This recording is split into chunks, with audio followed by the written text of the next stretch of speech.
За сайн байцгаана уу хүүхдүүд. Сайн. За суцгаач.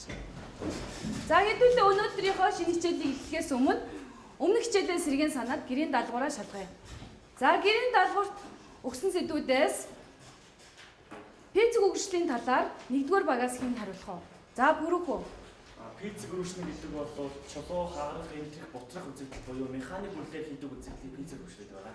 За сайн байна. Гэрийн даалгавраа сайн хэлсэн байна. За 2-р багийнхаас химийн үргэлжлэлийн талаар хэн хэлэх вэ? За хүслэн. Химийн үргэлжлэл гэдэг нь болохоор манай чулуун химийн айл өөрчлөлт. За сайн байна. 3-р багийнхнаас органик үргэлжлэл. За намуу. Органик үргэлжлэл болохоор амтан ургал бичил бэлтнээс юу болж үүсдэг. За сайн ойлгосон байна. 4-р багийнхнаас за карстын үзэгдлийн талаар хариулъя. За босоор. Зарим усан дуустдаг чулуудаг шохончлоо, голомит, гөлтгөн гэх эдийн тархсан газрууд болохоор карст үе агуу үүсдэг. Ноо сайн байна. За бүгдээрээ тэгэхээр даалгавраа ойлгож хийсэн үү? Хийсэн. За сайн байна. За тэгвэл өнөөдрийнхөө хичээлийг эхлэхийн өмнө хэдүүлээ дэлгэц рүү анхаарлаа хандуулъя. Дэлгэцэн дээр нэгэн зураачийн алдартай зураг байгаа. За энэ алдартай зураг дээр юу өгүүлсэн байгаа вэ? Энэ ямар нэртэй зураг вэ? Хэн хэлэх вэ? За бүрэх үү хариулъя. Босч жоод хариулаарай. Яг ганцхаас айж имээс хүмүүсийн тухай зураг юм шиг байна. Нэр нь Помфен сүүлчийн шүн гэдэг. Сүүлчийн өдөр гэдэг зураг. За чи яаж мэддэг болсон бэ? Нэг бусад хөлн дээлээс харж. Сонсч байсан уу те нэрийг? За ямар хүн зурсныг нь бол мэдэхгүй байна тийм ээ. За бусд нь тэг сонссноо? За зарим нь сонсч байсан, зарим нь сонсож байгаагүй юм. За энэ бол Италийн алдарт зураач Бриллиовийн Помпен сүүлчийн өдөр гэдэг нэртэй зураг тийм ээ. За энэ зурган дээр их айж сандарсан тийм ээ. Одоо айж балмагцсан ямар нэг юмнаас цухтааж байгаа хүмүүсийн талаар тэгээд одоо сүйдэж шатаж байгаа хотын тухай харуулсан зураг баг шиг байна. За энэ маань тэгвэл юу гэж байна? Везуви гэдэг галтуулын бэлд оршдог Помпей хотын тухай өгүүлсэн зураг ахна шүү дээ тийм ээ. Тэгэхээр өнөөдөр бид нар хичээлээрээ ямар сэдвийн талаар үзэж байгаа юм бол юу гэж бодож байна? За өнгөч чулуун. За тэгэхээр галтуулын талаар үзэх нэ шүү дээ тийм ээ. Тэгвэл өнөөдрийн манай бидний үзэх хичээлийн маань гарчиг бол галтуушил ах нэ. За гарчгаа тэтэр дээрээ тэмдэглээрээ өгдөө. Галтуушил. За галтуушил. За тэгвэл энэ Везуви гэдэг галтуул маань 3000 гаруй хүн амтай энэ Помпей хотыг маань тухайн үед одоо сэргэн мандж ирсэн хот байх юм тийм ээ. Энэ хотыг газрын хөрсөн дор оруулсан ийм хүчтэй дэлбэрэлт болж исэн ийм галтуул ах нэ. Тэгээ 1500 жил газрын дор байснаар сүүлдээ судлаачид малтаж гаргаж ирсэн. Тэгээ үүний талаар мэддэг болсон тийм ээ. За хэдүүлээ өнөөдрийнхөө хичээлийг эхлүүлье. За бид нар энэ Помпей хотын одоо Везуви галтуулын бас дэлбэрэлтийн талаар харж байна. Харагдаж байна уу? За матлагаас гарсан одоо олдруудын талаар харж байна. За өнөөдрийн хичээл маань тэгвэл галтуушил. Галтуушил гэж юу хэлдэг юм бэ? Галтуушил гэж юу хэлэх нь вэ? За хүслэн хэлээд өг.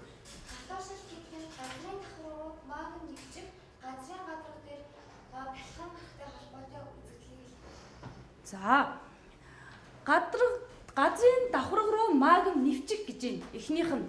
За энэ магн давхарга дундуур нэвчиж орж ийн тийм ээ. Газар дээр гарч ирж юу? Ирээгүй байна. Энд нэвчсэн байна.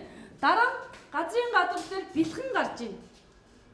Уулын суу каналыг дагаад газрын гадар дээр магн бэлхэн гарч ирж байна.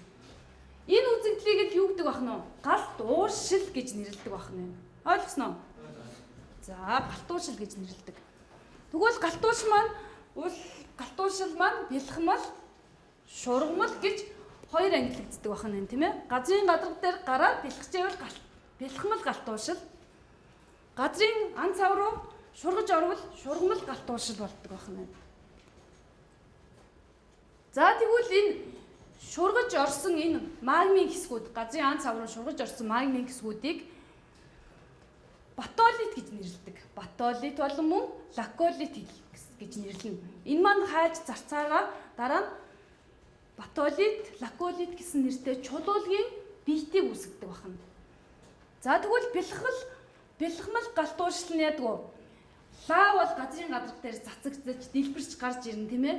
За энэ нь уулын сувг каналаар дагаж дэлбэрэх тохиолдолд галтуулыг үүсгдэг байна шүү. Тэгэхээр бид нар энэ хоёр төрлийн галт ууршлын бэлхмал галтуулаас бий болох бэлхмал галт ууршлын үр дүнд бий болох галтуулын талаар илүү дэлгэрэнгүй өнөөдөр үзэх нь. Галтуулын талаар. За одоо тэгэхээр галтуул гэж юу гэдэг юм бэ хэдүүлээ бас ерөнхийд нь ойлгоод авчий. За энэ бол дэлбэрэлт болж байна тийм ээ. Галтуулын дэлбэрэлт. Энэ юу вэ хүүхдүүд ээ? Бэлгэж авч биш. За бэлгэл гарч байгаа маань. Энд яаж вэ? Дэлбэрэлт болж байна тийм ээ. Энэ мөн юу вэ? Энэ саарл.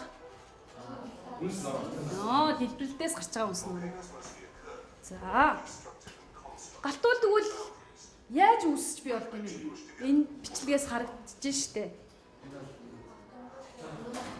Энэ юу? Автомобилийн за чанга дугаараа. За энэ юу лээ? Энэ эргэлтэнд орж байгаа энэ халуун хайлмаг зүйлчин магм. За чанга хэлээрэй. Магм. За магм дэшээ шахагдаад уулын сувг канал даган дэлбэрэлт болж байна тийм ээ. За ингээд галтуул маань үүсдэг бахнэ. За тэгвэл энэ галтуулыг юу гэж нэрлэдэг бахна вэ? За энийг лавсрын галтуулын энэ тодорхойлтыг хэлээд өгөөрэй. Чанга. Тектоник хөлсгөөний нөлөөгөөр дэлхийн гүнээс хохоо нуурыг усны уур болон янз бүрийн хуудас чөлөөтэй атлын цаашаа сууг бүхий уулын галтуулын дэлбэрэлтийн шинж байдлаас наарч конусын хэлбэр янз бүр байна. Лавын найрлах шинж чанар дэлбэрэлтээс шалтгаалж хэд хэдэн төрөлтэй.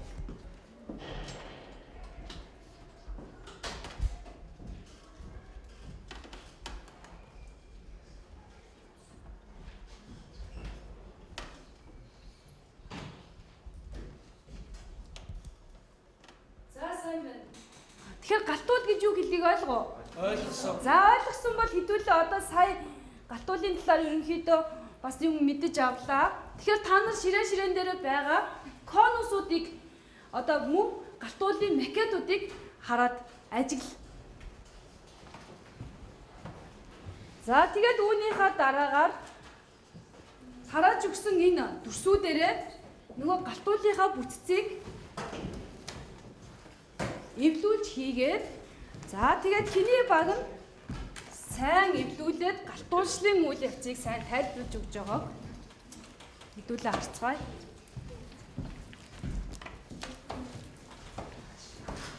За 4-р багийнхнаас эхлэх үү? 1-р багаас эхлэх үү? За 1-р багийн 2 гишүүн нь гарч ирээд бусадтай эвлүүлж өгдөө. Галтуулын бүтцийн талаар, галтуулшлын талаар хэрхэн ойлгосноо бусдаа үзүүлэхийн тулд 2 гишүүн гараад ир. За 1-р багийн 2 гишүүн гарч ирээд за нэг нь энийгээ дэлгээд нэлээд сайн ингээд ойртуулаа бариад өгч. За нөгөө энэ бол танаа галтуулаа. Тэгээд галтуул энэ болохоор галтуулын маань шавган. За тэгээд галтуул маань дэлгэхэд галтуулын оройн байх болно. За тэгээд энэ болохоор шавган лав байна. Тэгээд энэ нь болохоор ингээд бишээ гартжаад тарцсан байгаа. За энэ болохоор урдууч болохоор лав нь. За 1-р багийнхаа ингэж тайлбарлалаа. За одоо хүүхдүүдээ 2-р багийнхны тайлбарлалыг сонсъё.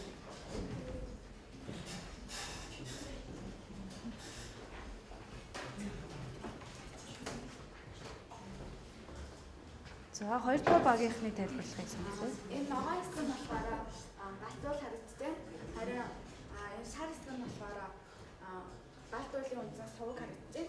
Харин цагаан хэсэг болохоор газрын гадар руу нэвчиж дээр гарч ирж чадаагүй шурмал хэлбэрийг бий болгосон байна.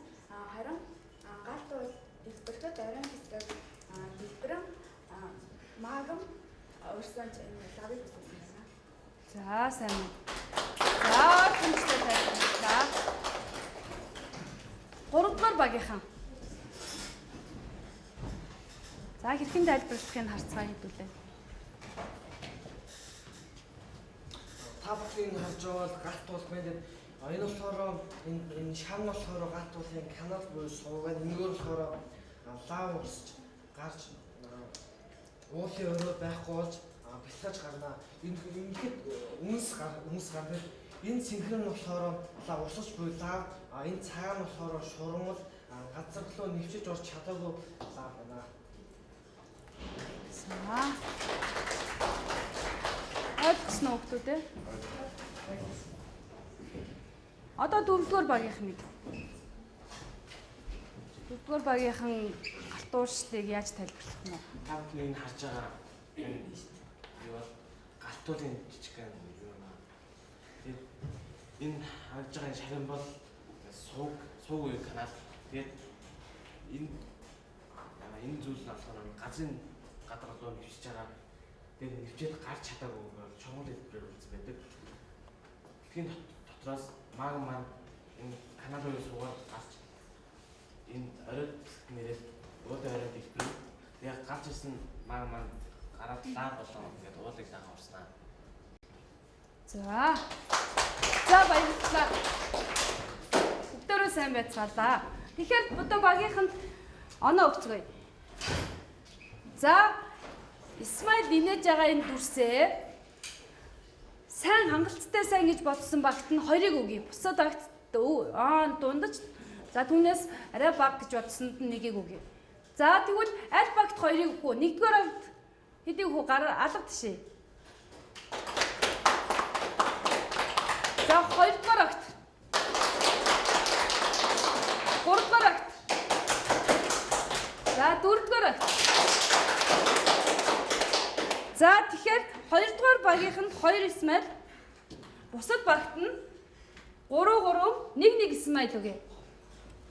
За 1 Исмаил өгье. За энэ багш нь тавьсан шүү багийнх нь яг байрлалаар нь ингээд Исмаилаа тавилаа. Тэгээд хүүхдүүд нь дараа нь нэг аваарай. За тэгэхээр одоо хэдүүлээ цааш нь үргэлжлүүлээд галтуудынхаа талаар түүний бүтцийнхаа талаар ойлгож авсан юм чинь үргэлжлүүлээд дэвтэр дээрээ тэмдэглэл хөтлөөрэй хүүхдүүдээ. За энэ хүү зургийг одоо та хэдийн саяны хийсэнтэй ойролцоо байна тийм ээ. За энэ бол магмын өрөө, үндсэн хоолой, галтуулын тогоо. Тэгээд дэлбэрэлтээс үүссэн үйл. За энэ бол галтуулын гаралтай нуур үүссэн байна. Урсаж байгаа лавыг энд харуулсан байна.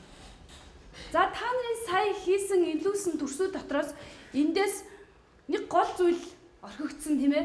Та нар уулын оройг дэлбэрсний дараа гээд аваад ирсэн тийм ээ. Дөрөв төрсөө эвлүүлж яхад. Тэгээд нэг зүйлийг орхиод байсан юу байсан бэ? Арай юм болов. Тогоо. За сайн байна. Галтуулын тогоо байсан тийм ээ. Галтуулын тогоо буюу каратерийг хааны дүрсэн дээр үүсээд байсан мөртлөө тайлбарлаж хэлж чадаагүй байгаа орхигдсон байсан тийм ээ. За тэгэхээр энийг нэмж мэдээд ойлгож аваарай. За галтуулыг тэгвэл олон янзаар ангилж үзэж болдог. Жишээ нь үүсэх байдлаар нь ангилан, дэлбэрэх хугацаагаар нь ангилан, бэлгэх байдал болон магмын найрлагаар нь бас ангилж болох нь байна. За үүсэх байдлаар нь ан цавын галтуул, төв бэлгэлтийн галтуул. За ан цавын галтуул ер нь яаж үүсдэг юм бэ гэдгийг хин бодож байгаагаа хэлж өгөө. За хүслэн Газрын давхрын тектоник англиг дагаж үүсдэг. за сайн байна. Өөрийнхөө ойлгосныг сайн тайлбарлаа. Төв бэлгэлтийн галтуул нь хэрхэн үүсдгийг хийн тайлбарлах уу? Өөрийнхөө бодлоор юу гэж бодож байна? Төв бэлгэлтийн галтуул. За хүслэн Төв бэлгэлтийн галтуул болохоор яг бэлгэж байгаа нэг бэлгаад галтуулаасаа гараад тэгээд тэр нэг яг ямар газраар хэр тархаж гарах вэ? Яг ямар хугацаанд орсох вэ гэдэг юм байна. за сайн байна. За бас ойлгосон байна тийм ээ. Тэгэхээр ерөнхийдөө ялгаа нь бол төв бэлгэлтийн галтуул бол галтуулын оройгоос дэлбэрч бэлгэж гарч ирэх юм тийм ээ. Тэгвэл ан цагын галтуул бол ангал хавцлыг даган маган бэлгэж гарч ирэхэд байна тийм ээ. Ийм хоёр ялгаатай байгаа. За тэгвэл бэлгэх байдал бол магмын найрлагаар нь бас дөрөв ангилдаг байна. Лавын буюу бамбайн галтуул, давхраад, бөмбөр маягийн үндсэн конус гэх. За тэгвэл дэлхий дээр дарахсан олон галтуулууд маань бүгдөө л ийм дөрвөн хэсэгт ангилагдаж хуваагддаг байна тийм ээ. За одоо тэгвэл галтуулыг мөн яаж ангилдгийг эндээс харцгаая. За пилинен төрлийн галтуул маш өндөр түн сутаагаар цацдаг галтуул байна тийм ээ. Жишээлх юм бол бидний сайн мэддэг Кракатау галтуул байна. За пилин төрлийн галтуул. Энэ бол ерөөсөө уулынхаа нэг талын билийг тэр аяар нь үнс нурамд дарж орхидог. Дараа нь вулканы төрлийн галтуул, Стромболийн төрлийн галтуул, Хавайн арлуудын галтуул, за мөн Исландын төрлийн галтуул. За эндээс энэ Исландын төрлийн галтуул их онцлогтой байна тийм ээ. Галтуул байна уу, уул байна уу? Ааха. За Исландын төрлийн галтууршил нь бол ядгүй гэхээр газрын гүнээс магм газрын давхар руу дээшлэхдээ маш их хэмжээний халуун дулааныг гаргаж ирдэг. Энэ дулааны явцад одоо Исландын орчмын одоо нуур болон гүний уснууд халуун нар буцалж, оргилж, гейзер үүсгдэг. Ийм онцлогтой байна. За бид нар дэлгэцэн дээр юу харж ийн хүүхдүүд ээ? Газрын гадар дээр гарч ирээ урсж байгаа учраас лав тийм ээ. За энэ лавууд маань гарч ирээ дагаад агарын найрлагуудтай хийн одоо янз бүрийн элементүүдтэй магмын дэгдэмхий одоо бодисууд нь агаарт дэгдээ уралд ороод алга болох нь тийм ээ өөрчлөгдөх нь. Ингэснээр найрлага нь өөрчлөгдөөд лав болж хувирдаг. За энэ магм бол 5-6 км-ийн гүнд байрладаг үндсэн голомт нь. Температур нь 1500 градус Цельс хүртэл халуун болдог. За голлох элемент нь бол захиурын эсэл зөөлдөг. Ийм онцлогтой шингэн халуун хайлмаг бодис ахын тийм ээ. За тэгэхээр бид нар яг бодитоор нь магм ямар байдгийг харлаа тийм үү? Энэ бол маш хурдан урсгалтай магм биш үү? Тийм үү? За түрүү одоо жишээлх юм бол ингэж хурдан урсгаас гадна зарим магмууд маш алгуур удаан хөдөлж байгаа бол хурдан зарцаад исэн тийм ээ. За ийхээр энэ магмуудаас дотроо өөрсдөө ялгаатай байдаг байна. За тэгвэл одоо магмыг хэрхэн хуваагдаж ангилагддгийг хэдүүлээ сурах бичгээ ашиглаж агаад эвлүүлэг хийнэ. За баг болгон энийг багийн гишүүн бүр идэвхтэй оролцоод эвлүүлгээ хийгээд тэгээ хиний багийнх нь хурдан тэгээд зөв схем эвлүүлж чадсаныг нь хэдүүлээ шалгаруулъя. За хамгийн түрүүнд дууссан баг нь багаас 2 гишүүн нь аваад гарч ирээрэй.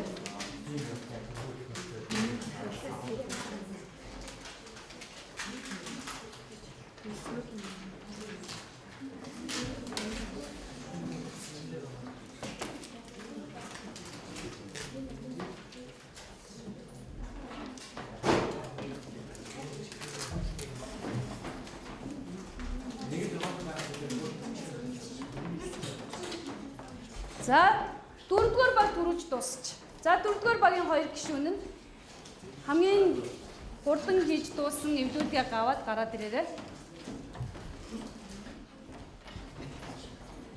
За бусад баг одоо яг бүгд хийж байгаа үйлдэлээ зогсооё.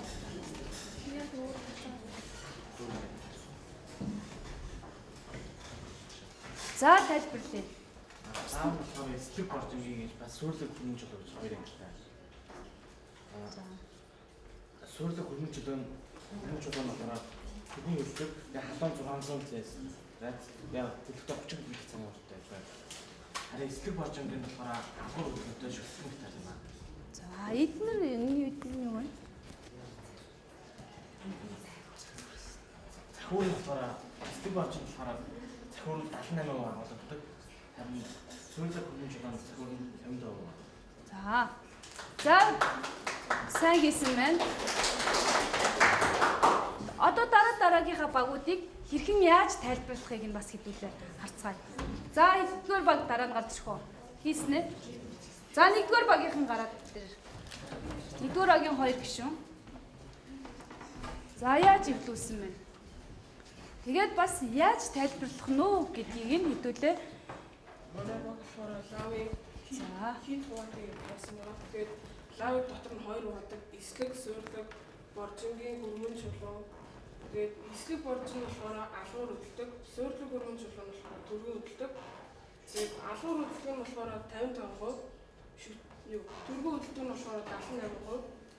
Тэгээд түргэн хөдөлдөг нь болохоор 30 км цаг 600 градустай. За, эдний багийн тайлбарлалтыг сонсноо. За, хэдүүлээ өөрсдөө бас дүгнэн шүү. Аль баг нь илүү сайн тайлбарлсан бэ гэдгийг. За, баярлалаа сууч. Одоо дараагийн баг нь. За, 3 дугаар баг. 3 дугаар багийнхан эвдүүлсэн схемээ авч гарч ирээд тайлбарлаж өгөөрэй.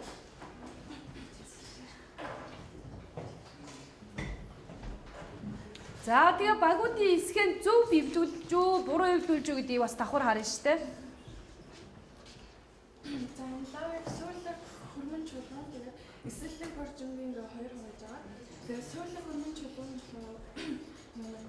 цагийн эсрэг 55% агуулдаг. Тэгээд 30 км цаг түргэн хөдөлдөг. За. Тэгээд энэ болохоор захиур эслэг 78% 600 цаг халуун тэгээд алуур хөдөлдөг. Үүндээ шүтлэх нөө ихтэй. За. За. Зүг үү дээ.